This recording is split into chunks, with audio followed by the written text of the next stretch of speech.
The scientific community and education sector as well needs to look into this hidden knowledge and demystify the myths and give names to the legends to ensure continuity of the good aspects of African culture. What's important is for us to embrace the positive witchcrafts and be able to learn, maybe integrate them into our curriculum in schools.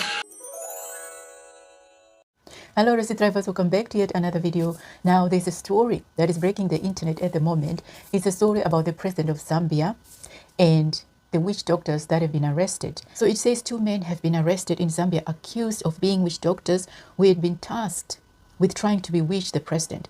So according to here, their purported mission was to use charms to harm President Hakainde Hichilema. This is the statement released by the police in Zambia. So as I was on social media, just reading people's comments, because, I was a little bit nosy, just trying to gauge the people's reactions, what they think about this story. Yeah, I read quite a few interesting comments on there, but there's one comment that caught my attention. Somebody said something to the effect of, I won't say which platform I read that on, but they said something like, oh, I'm glad I'm a Christian and that's why I don't do these culture things, something to that effect. So as I read this comment, I was like, what is culture or African culture got to do with this witchcraft story? So that's why I've come on here, so that I can give my take on this whole situation. The reason why I'm talking about culture in relation to this story is because I just want to clarify what we mean when we talk about Africa's culture or Zimbabwean culture. I talk about Zimbabwe's culture because I am from Zimbabwe, so I will reference Zimbabwe's culture, but I won't ignore the witchcraft side of things. So to do this, I'll just give a brief overview of the historical context of witchcraft in Africa. As we know, in the ancient times, way before colonialism came to Africa, Africa was big on its supernatural forces, supernatural powers. There was a lot of spiritual things going on, unexplained things. Now, these spiritual things, I'm just giving a summary. Now, the spiritual practices that were happening in Africa, we had good practices, those supernatural forces. There were people who were using that for good, for healing, dealing with challenges in our society. So people were using those supernatural powers for good. I mean, people could make rain. I mean, they could do something spiritually and rain would just pour. I mean, I have my own personal experience. I mean, that's a story for another day. So that's the first thing. The second thing is that witchcraft in Africa, or accusations of witchcraft in Africa, served as a way to enforce social norms, as a way to deter those evil practices from becoming rife in society, as a way to keep things under control, if you like. That's why people who exhibited this antisocial behavior or behaviors that were deemed to be abnormal or weird or harmful were accused of being witches. So it was a way of regulating or maintaining social standards, social norms, acceptable social practices. So in a way, it was a way to regulate society. That's why we had these accusations of witchcraft.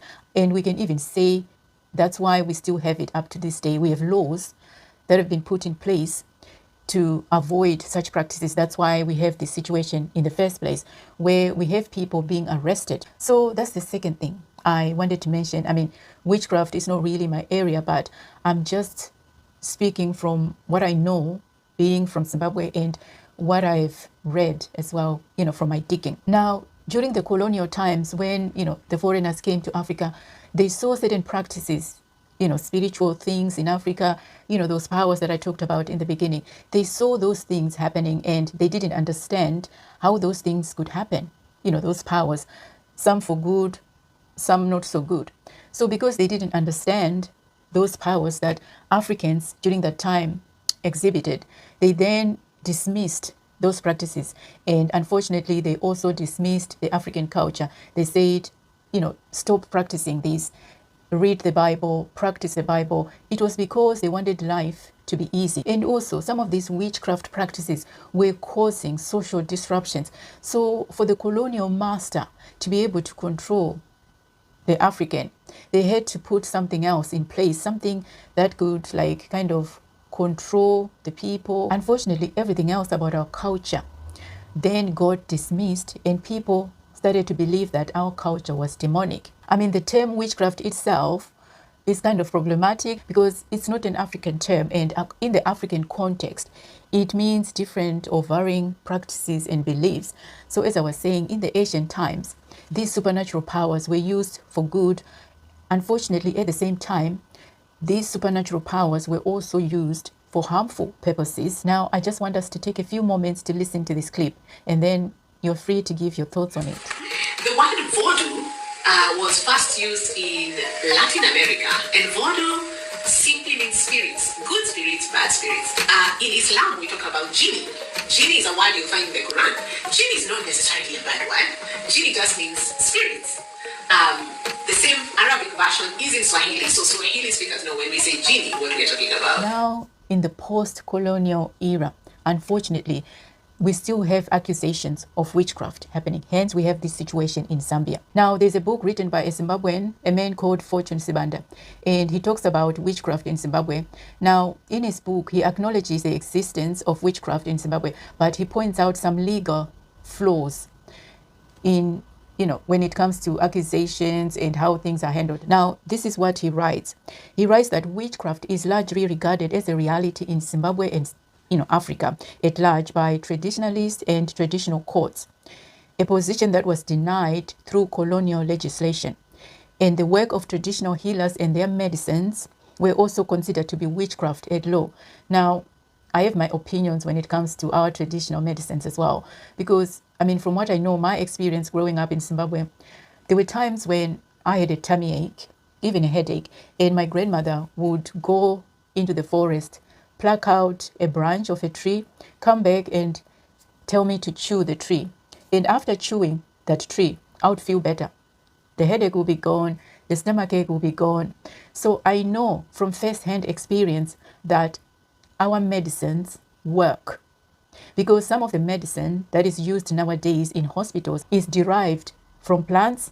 So I know, of course, things have to be regulated. I have to make that perfectly clear, because I'm a nurse and I believe in science. But what I'm saying is our traditional medicines also work, because they worked for me when I was growing up in Zimbabwe.